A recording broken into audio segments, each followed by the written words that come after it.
Alcaraz est-il une fraude ou un génie? Réponse à partir de 23h ce soir face à Zverev. Top spin de retour, Monfils éliminé et l'Arabie Saoudite à la conquête du tennis carrément. C'est le programme délirant de ton nouveau digest d'Indian Wells. Je te laisse claquer ton meilleur pouce et on attaque juste après ça.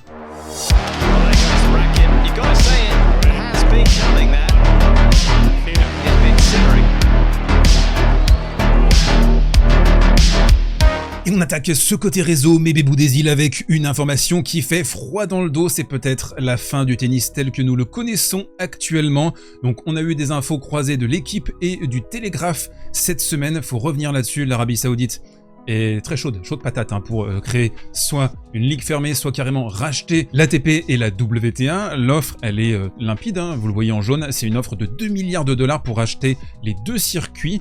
Elle a été mise sur la table, elle est aussi limitée dans le temps. L'Arabie Saoudite, ils n'ont pas le temps de négocier, là, il faut que ça avance très vite de leur côté. Et donc, on a eu une réaction, et elle est venue de Craig Tiley, qui est le boss de Tennis Australia. Et si l'offre de l'Arabie Saoudite passe, eh bien, il y aurait un Masters 1000 en début de saison. Et ça, c'est impossible pour Tennis Australia, qui veut bloquer le mois de janvier, avoir donc les tournois préparatoires et l'Open d'Australie. Donc, Craig Tiley, il a réagi, et lui, il propose un circuit premium réservé au top 100 mondial. L'équipe a détaillé cette semaine la nature de ce circuit premium, donc vous le voyez en bleu ciel, il serait composé des 4 grands chelems auxquels on ajouterait donc 10 tournois, l'équivalent des Masters 1000, un Masters en fin de saison et une compétition par équipe, donc ça ce serait la première division du circuit réservée exclusivement au top 100, et puis on aurait une deuxième division avec un système de promotion et de relégation éventuellement entre la première et la deuxième division. Et ce Contender Tour, comme il est appelé actuellement, ce serait un peu l'équivalent du circuit Challenger fusionné avec le circuit Futur, donc le Contender Tour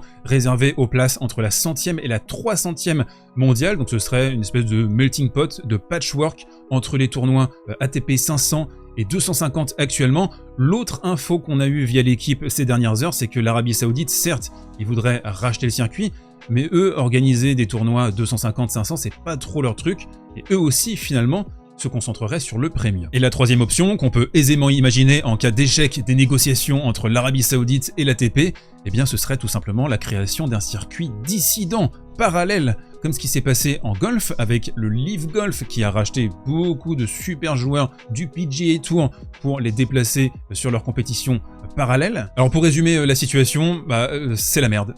Clairement, le tennis tel qu'on le connaît actuellement est en grand danger, je pense, parce qu'on a des ambitions individuelles avec Craig Tiley, on a l'argent qui arrive de l'Arabie Saoudite, et surtout on a des instances qui s'entre-déchirent depuis des années et des années entre l'ITF, l'ATP, la WTA, et là donc on aurait potentiellement cette offre qui viendrait tout regrouper, mais on sent très bien que la suite de l'histoire, elle se dessine avec le premium, le tout premium. C'est la même chose en foot avec le serpent de mer de la Super League, et c'est malheureux, je pense qu'on peut le dire, je sais pas ce que vous en pensez dans les commentaires, je veux bien continuer la conversation avec vous, on risque d'avoir encore plus de nouvelles là, ces prochains jours, ces prochaines semaines, c'est un sujet d'actualité super important qui pourrait redessiner les contours du tennis tel qu'on le connaît. Allez, on enchaîne dans ce côté réseau avec une information beaucoup plus légère et qui va ravir, je pense, certains d'entre vous. C'est le grand retour de la licence Top Spin, donc acté pour le 26 avril de cette année. C'est dans quelques semaines seulement. Donc on a vu un premier trailer. Graphiquement, comment dire ? C'est pas ouf, mais l'essentiel se situera surtout au niveau du gameplay, c'est ce qu'on attend. Alors manifestement, ils ont repris les bases de Top Spin 4 qui était sorti en mars 2011. Ça date, on était tout petit à l'époque, et voilà, on attend avec grand plaisir cette simulation là qui va arriver d'ici quelques semaines, parce que c'est important pour le tennis d'avoir un super jeu vidéo pour le pousser, pour l'appuyer, et pour peut-être ramener aussi de nouveaux fans vers ce sport. Allez, c'est l'heure du coin tactique, on attaque avec la première partie que je souhaitais vous détailler, c'est la branlada qu'a reçu Stefanos Tsitsipas face à Lehecka qui lui a lavé le popotin au savon de Marseille, on peut le dire. Lehecka, un joueur avec une carrière très sinusoïdale depuis le début, c'est un joueur qui est capable de jouer prime, et là il est carrément top 10, et de faire du gros flop, mais là c'est la version énorme de Lehecka, avec un coup droit, un impact qui a été terrifiant sur cette partie, et pourtant j'y croyais un petit peu en Stefanos Tsitsipas, je me disais la surface, la hauteur du rebond, c'était parfait pour lui, et bien pas du tout, il s'est fait déchirer en retour de service, c'était cataclysmique. Lehecka qui est à 84% derrière sa première balle, 68% derrière sa deuxième, et là c'est pas possible, le retour de revers revers. Hop, la petite raquette comme ça en opposition, il n'y a pas d'intention, il gratte pas. Et pour éviter de frapper des revers, qu'est-ce que fait Stefano Tsitsipas? Eh bien, il campe côté gauche du court. Là, donc, on est sur le coup droit, mais on est toujours en surcompensation. Et on sent qu'il veut trop en faire sur son coup droit parce qu'il veut éviter que la balle revienne sur son revers. Donc, il force son jeu. Et il a clairement perdu son identité de joueur, je trouve. Il est plus non plus dans sa bulle de concentration. On sent que c'est un joueur qui est un peu perdu. C'est triste de le voir comme ça, on l'attend bien sûr hein, sur la saison sur terre battue. Le deuxième match qui va nous intéresser concerne Gaël Monfils et Casper Ruud. Alors j'ai trouvé Gaël très bon sur le premier set, surtout sa qualité d'engagement qui a été monstrueuse. Il est à 72% de première balle, à 89% derrière. Pourtant contre Norrie, il avait montré des faiblesses hein, dans ce secteur.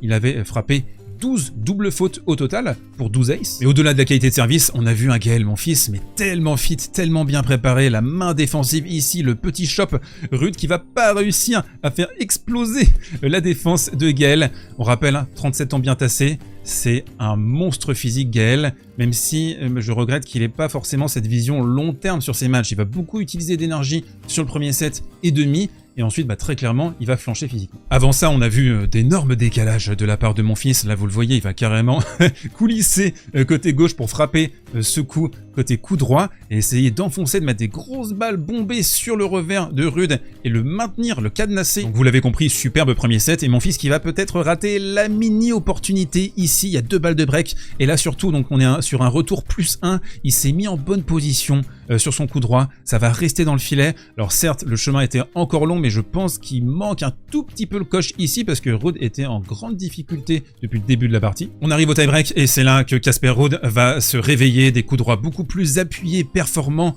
rasant à plat et surtout une clairvoyance tactique. Je trouve là par exemple gros service kické merveilleux pour désaxer Gaël Monfils et enchaîner sur un 1-2. Gaël qui va manquer une opportunité de faire le break au tout début du troisième avec cette petite amortie, mais derrière le fossé physique va se creuser irrémédiablement. Bon, c'est normal, il n'y a plus trop de jus du côté de Monfils qui quand même je trouve a essaimé de belles promesses sur ce tournoi.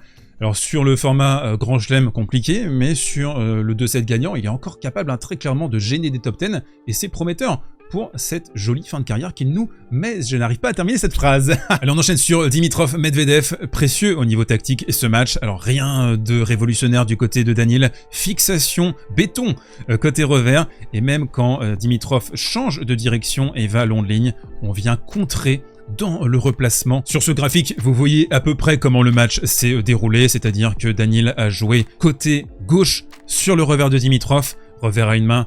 On en a parlé en longueur déjà sur la chaîne et ailleurs, c'est une espèce en voie de disparition. Et ce match, finalement, c'était la caricature de l'équilibre actuel du tennis, c'est-à-dire que le tennis pragmatique l'emporte quasiment toujours sur le tennis créatif.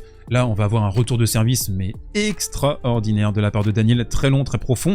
Et là, donc vous voyez, Dimitrov sur le reculoir, un coup droit pas performant, et on va faire une course complètement tétanisante, passer dans un deuxième temps le Bulgare, et ça, ce point, je trouve que c'est vraiment l'illustration parfaite de l'équilibre de ce match. Dernier match de la journée, Rune Fritz, excellent match, le Danois qui a sauvé une balle de match dans la deuxième manche, on va en parler d'ici quelques instants. D'abord, première palette, et un Rune pas du tout appliqué, 15 fautes directes dans la première manche, il fait pas l'effort de dégagement, et c'est son énorme péché mignon à la pépite danoise, c'est que parfois au niveau du positionnement, il fait pas l'effort, il frappe comme un sourd malgré tout, et forcément la balle elle sort. Deuxième set très indécis, 2 balles de break de chaque côté, on va arriver au tie-break d'ici quelques instants, mais d'abord cette balle de match sauvée par Holger Rune, donc très malin, deuxième balle, on va envoyer juste un service plein milieu, au corps, à 160 km/h. Il n'y a pas une marge énorme non plus avec la ligne, mais ça passe, et derrière il va nous sortir un tie-break les amis, énormissime.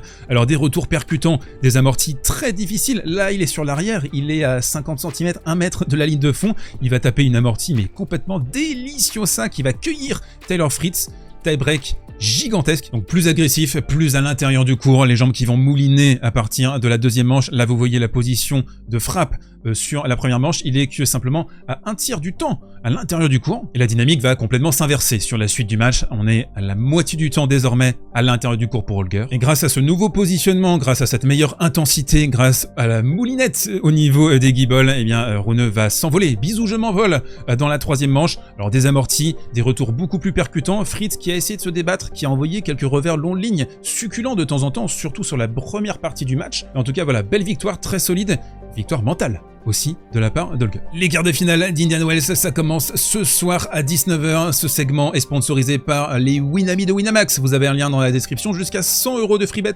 pour toute première inscription. Une offre exclusivement, j'insiste, réservé aux adultes. Alors on commence avec la première partie, Lehečka versus Sinner. On en a parlé un tout petit peu dans cette vidéo. Lehečka a joué Prime contre Ruru et Tsitsipas. Quand il est dans cet état-là, c'est niveau top 10, easy, facile. Il avait remporté Adélaïde dans les mêmes conditions, avec le même jeu en début de saison. Mais là, le hic, c'est que Jiri va jouer le joueur le plus en forme actuellement sur le circuit, invaincu en 2024, Jannik Sinner, qui va le forcer à défendre et qui va lui aussi envoyer des pastèques nucléaires. Donc ça risque d'être compliqué pour Lehečka, qui aime pas trop défendre, il aime bien plutôt imposer son jeu.